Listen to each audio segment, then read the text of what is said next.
All right, guys. So I'm going to go over a video I came across where some guy who calls himself the Crucible makes an argument for phasing women out of the workplace and claims that this would skyrocket salaries for the remaining jobs. I think he's one of those Christian types who wants to run the clock back 100 years but doesn't really know anything about history or economics.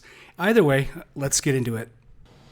So I would try to move towards a patriarchal system where women were slowly phased out of the workplace altogether, and then that solves this problem. Okay, I disagree. How do we survive and live? The same way that we survived and lived for most of our history, which is but without that women didn't work inside the because men would workforce. abandon their home. Actually, that's not really true because through most of history, what this guy's calling a workplace hasn't existed. Women have contributed to what we would call, they've worked throughout history. I mean, we know this with like hunting and gathering. Women certainly had you wouldn't call it a job, of course, but women absolutely worked. They worked the farms. We can look at indigenous tribes. Women contribute in, doing what we would call work. We may not call it a workplace because that's more of an industrial revolution concept, but this guy's pretending that history begins with the Industrial Revolution. It's just patently false that women haven't traditionally worked. Women working has been the rule, not the exception. This guy's taking like a 100-year snapshot in time and pretending that encompasses history. We can even look at chimpanzees, our closest relatives. The females also, they engage in the hunting. So Homes to go to other women. What the first divorce case was because the guy ditched his wife and his kids and went to be with another woman. Which has what to do with anything? I'm a widow. Yeah. I mean, like, what does it have to do with anything? It has to do with everything. What does it have to do with it? Survive? How will they survive? The same way that they've always survived without women in the workforce. There was not a problem with the survival before women were in the workforce. There won't be a problem with survival post. So this guy's just saying there wasn't a problem, but obviously women being wholly dependent on men puts women at a disadvantage. This guy's just sort of overlooking that and saying, so what? Society worked before under this paradigm that he's suggesting. But that's kind of stupid. You could say, hey, society worked when we had slavery. Society worked when we had children working dangerous jobs, in sweatshops. So it's kind of stupid, but I think this guy knows that. He's just there to, I think, rile up people. And I'm sure he has plenty of followers who actually believe this. Women are enabled to be in the workforce only through the usage of technology. If you look at the Wait, don't do this diatribe. Answer the question. I don't know what he means by use of technology. Women have always worked. I don't know what technology allows. I don't know what technology changes the paradigm that allows women to work. That doesn't make sense. Let's say a woman gets widowed. How does she survive? She would probably remarry. But not only that, the assets of the husband always have traditionally gone to the woman. Not only that, there's usually an obligation from the family of the person you were widowed from who's going to help you out. The man was doing everything right. Like the man was just working hard we can't assess all of society just based on what if risks of what if a meteorite strikes you. That's not fair. And I'm sorry. Hang on. Let me finish, lady. Well, first off, a broken home is a lot more likely than a meteor hitting someone. What's more is actually we already have a society that takes care of, that at least tries to help people in this, in these circumstances. Maybe it's not as robust as some of us would like, but we do have that, that exists. The irony, this guy's pretending that his suggestion, his economy is what we have, and these women are bringing up these little monkey wrenches that would require us to just sort of Mickey Mouse our economy to accommodate. No, he's the one trying to sell this stupid idea, but he's such a master of framing things that he's framing it as if his stupid idea is what we have now, and it works so well. And these very good points these women are bringing up are just some unlikely event that doesn't merit really addressing. I'm sorry that a fucking meteorite might strike your husband and he might die, but we're not going to make a societal prescription based on that. That would be insanity. So yes, there's going to be. We already do. It's called a social safety net. Some unfairness baked in, but we can't, unfortunately, alleviate all unfairness from every situation over all times. We can't do that. Isn't it common, right? Which is not what she's asking. She's bringing up a very specific problem that happens quite often. No one is saying we need to assess every single possible thing that could go wrong. Now that like the average savings rate. And this is just sophistry. It's not substance. It's not logic. It's just like rhetorical games. It is like negative for like people under 35. So basically every widow under the age of like 35 or 40 is just fucked. First of all, they're not fucked. If you were to reduce the women's participation in the workforce, you would see a massive increase in salary, more than likely for men. That follows, in fact. No, it doesn't follow. How does it not? No, that is true. It doesn't true. follow because the number one indicator of like countries becoming prosperous and successful is women entering the workforce and starting to own businesses. That's like one of the biggest indicators of it. Destiny, you're familiar with supply and demand, right? If you have less workers, do you have more of a supply of workers or less of a supply? You understand that when you go answer to my high question school, like I just answered yours. No, I'll answer your question. Then just say the yes. Supply and demand X graph is an incredibly crude and simplistic way to analyze markets. Yes, of course, if you remove all the women from the workforce, the men will get higher wages. Then why? Actually, Destiny didn't need to concede that. What this guy's talking about would make sense in some theoretical framework that doesn't really exist. So if, let's say, the economy only had 100 million jobs available and they were all these were all jobs that had a low barrier to entry, right? Let's just say these are all factory jobs. Yeah, sure. Under that scenario where you just reduce the competition for those jobs, you could argue that those jobs would have to pay more to compete with the smaller talent pool, but that's not how the economy works. So, for example, there's a shortage of cybersecurity employees. So, women leaving the workplace isn't gonna increase the salary for those cybersecurity specialists. There's already a shortage. The current salaries that are being offered are based on a shortage. Actually, this is happening probably in most industries. There's already a shortage of workers. Further reducing the talent pool isn't going to help. Furthermore, there might be some instances where salaries increase, but it's not going to be enough to offset the double income household. So maybe, let's say husband and wife both work a job. Say cumulatively they bring in let's say $160,000. Let's say the man makes $100,000, the woman makes $60,000. Okay, let's say you remove women from the picture. Now, okay, maybe the man makes a little more. Maybe he makes $120,000 a year. Well, you still have the same household to support, but you're now making $40,000 less. So the math doesn't work out. But he's forcing through this simplistic supply-demand graph that doesn't really reflect how the economy works. Why did you just argue they wouldn't? What? Why did you just argue they wouldn't? Because every single economist in the world agrees with me and not you, Andrew. Agrees with you about what? You just agreed with me. Women start to own businesses and enter the workforce.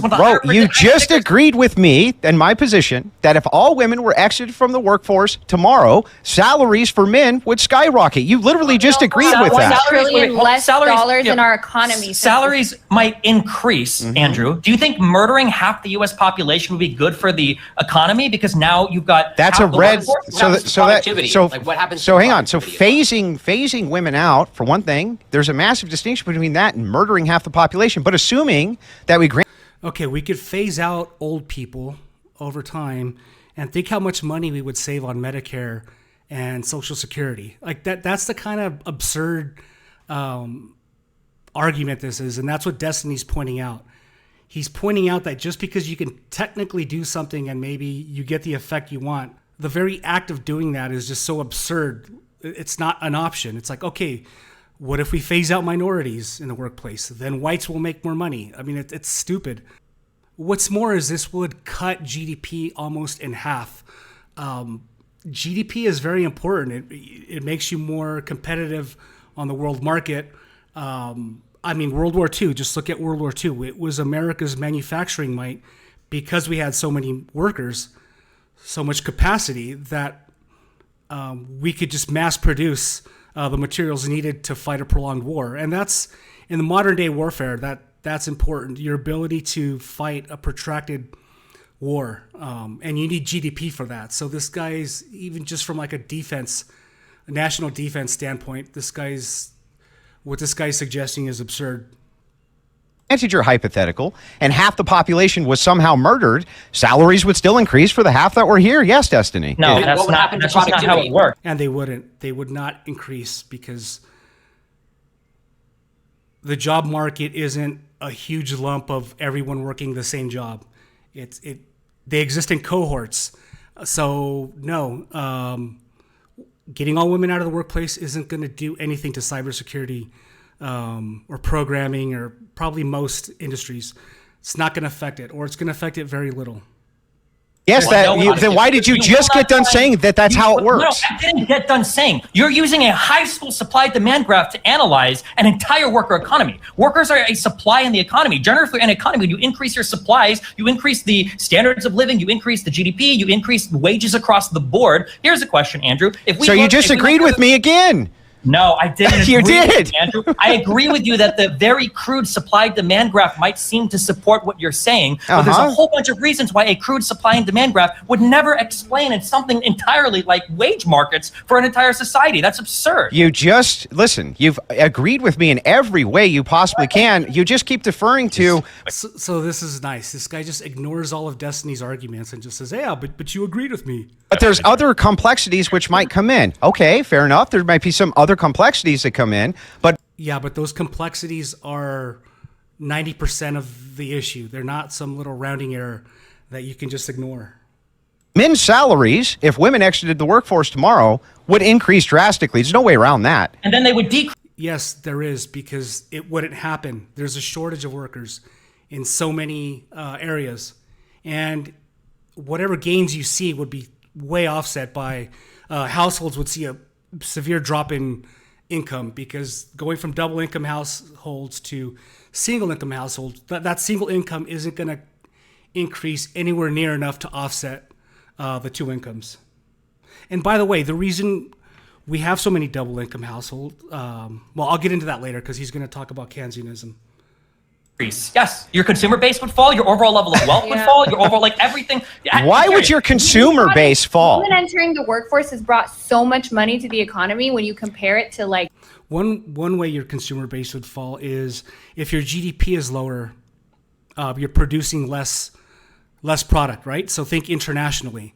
You're not producing as much, you're not making as much money. So, the U.S. economy doesn't exist in a bubble, in a vacuum. There's other countries that we import and export to and from. If women were never, those changes never happened. So the economy has 100% been benefited by women entering the workforce. Why? No, wait. This isn't even up for debate. Well, for one thing, our GDP has grown, so we're more competitive. That makes us stronger militarily because we have a much larger manufacturing base than we would have otherwise.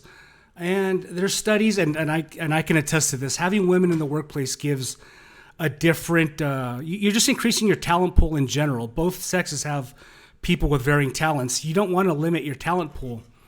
Plus, I've been in these meetings where it's all male and it's all just testosterone, and who can yell the loudest and get their points across. Wins the I guess the quote unquote debate in the boardrooms, and it's nice to have women to provide like a more balanced perspective.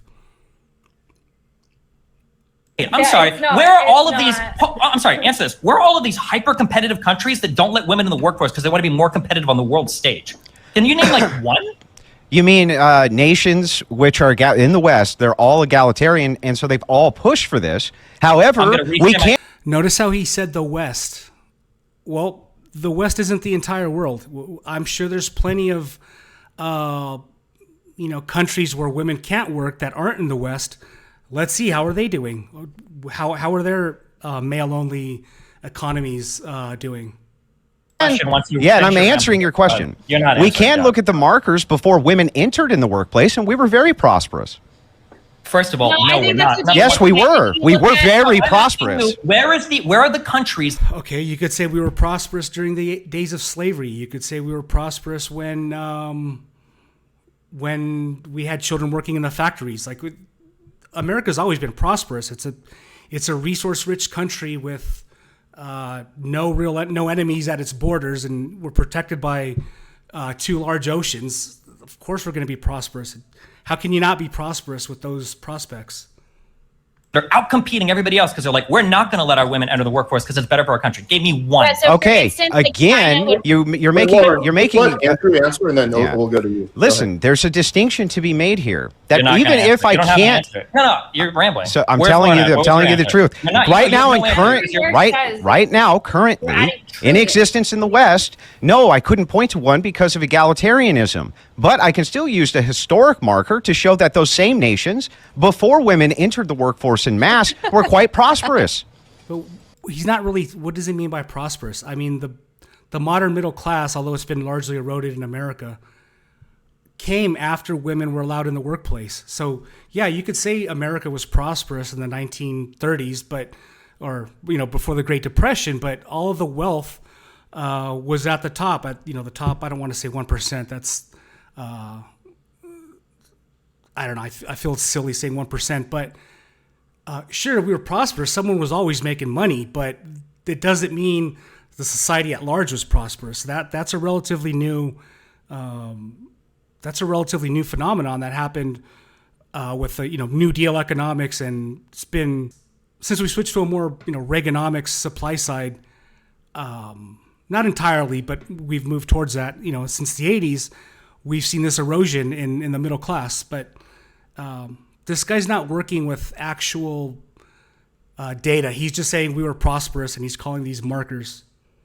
Sorry. I think it's like a decent point. How did that not answer your question? Because he asked you for an example of a country today that exists. All Western nations were prosperous even before women entered the workforce. All of them. You're giving me the argument that women entering the workforce is I don't know, has made it so reality TV has appeared. You're just correlating 2 things that aren't necessarily related to each other. The way that you would study this in econ is you wouldn't go, what was it like 500 years ago, and now let's compare it today. You would compare one country to other countries. In econ, you wouldn't look at the historic standards? I think you would. No.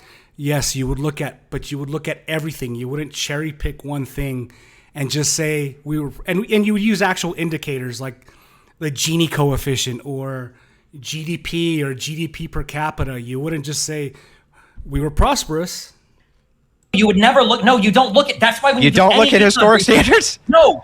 Open the NBR. Open any econ study ever. You don't say 50 years ago, what was it like? Let's see how this. For instance, when you do minimum wage experiments, you go state by state. You pick placebo cities. So when a Keynesian economist, goes to the goes it if a Keynesian, hang on, stop. Whatever economist you want, but I'll just say Keynesian. If a Keynesian economist goes in and to a government position and he wants to offer economic solutions, wouldn't he appeal to Keynes and Keynes markets and solutions, and those market solutions are going to be based on those standards from that? What do you mean? No, you don't go up to a guy and you go, hey, what about Keynes? Hey, what about the 1950s? You do. No, you. Okay. For economics, of course you do. No. Yeah, but you actually talk about the policies, and you talk about the trends. You talk about the various indicators. You don't just say, hey, we were prosperous back then. Well, maybe slavery. Are you going to argue for slavery because we were prosperous during slavery? And he talked about a lot of these Western countries. I mean, how much of them were growing their GDP because they were engaging in I guess I hate to use these terms, imperialism, colonialism, going in and opening up markets in India, in China. It's not because women weren't working. It's because other factors. I'll even No, grant you you that. But they would highlight examples of, hey, this country implemented Keynesian economics or economic policies, and this is how it played out. No, we don't use a historic standard, remember? Destiny just said you don't ever look at a historic standard when it comes to the economy. It's the most, that is the dumbest single thing I have ever heard in my life, by the way. Policy I have never heard anything that stupid in my life. Now, I want to ask you, Corey. Corey, do you think that it's unwise to look at historic standards when you're making economic policy? What standards? He's just saying prosperous. A standard would be an actual metric, Gini coefficient. You can look at life expectancies. You can look at literacy rates. Like saying prosperous isn't a standard. Policy, Corey? Across the board, universally, no, there are some lessons to be learned from history. But to Destiny's point, like making economic policy today, generally speaking, is driven by data generated today and looking at other policies. Yes, but you're still looking at a historic standard and you're comparing the data. That way you know which is good and which is bad policy. Can you give me an example? How can you make a policy for the future piece of Econ research that's looking back to the 1950s for modern day insight into how we should be doing government policy? Oh, yeah. Well, that's done all the time. Of course. Of Then course. you should be able to name one time it's done. Well, I can send over tons of data that goes over 100 years of economic policy. I just did. Keynesian economics, Austrian economics. That's not a policy. That's not anything. No, hang on. This guy just has phrases. He doesn't have policies. He doesn't know anything. He just knows phrases, and he kind of he rams them into the conversation. He's pretty good at doing it, though. I mean, kudos. He knows how to frame and then just force his frame over and over. That this is how sophistry works. Keynesian economics is our current policy, Destiny. Oh God, why am I getting baited by that? I'm not so sure you can argue that our current system is Keynesian, but we've moved in terms of the tax rates and union participation rates. We've largely moved away from Keynesian economics, and we've adopted a more supply side economics. That's why taxes on the wealthy and corporations are at historic lows. Union participation rates, I mean, we're down to I think 11%, and that's mostly in the public sector. So during the days of America being great, union participation rate, I want to say it was 33% of the economy. Okay, so that's it for now. Let me know your thoughts in the comments.